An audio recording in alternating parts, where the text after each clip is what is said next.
Sudah 1 tahun program sekolah penggerak dari pemerintah pusat dilaksanakan di Kabupaten Banyuasin. Selama kegiatan, Balai Guru Penggerak Sumsel menemukan sejumlah kendala.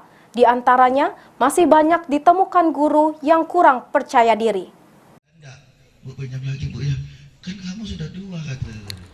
Sudah 1 tahun program sekolah penggerak dari pemerintah pusat dilaksanakan di Kabupaten Banyuasin. Selama kegiatan, dalam bentuk pelatihan, Balai Guru Penggerak Sumatera Selatan menemukan sejumlah kendala. Di antaranya, masih banyak ditemukan guru yang kurang percaya diri. Dalam program sekolah penggerak, setidaknya ada 100 lebih guru yang terlibat, yang tujuannya para guru bisa memberikan metode pembelajaran interaksi 2 arah.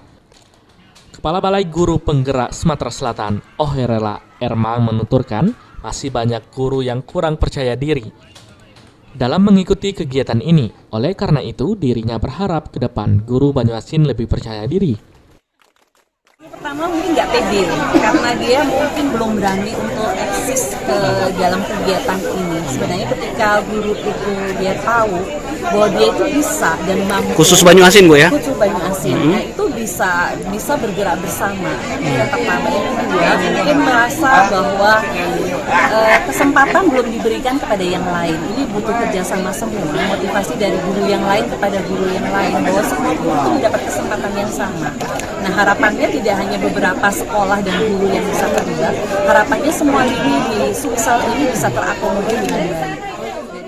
Program sekolah penggerak ini sendiri dilaksanakan hingga ke pelosok desa agar sistem pembelajaran bisa sama dengan wilayah perkotaan. Sulaiman, PAL TV.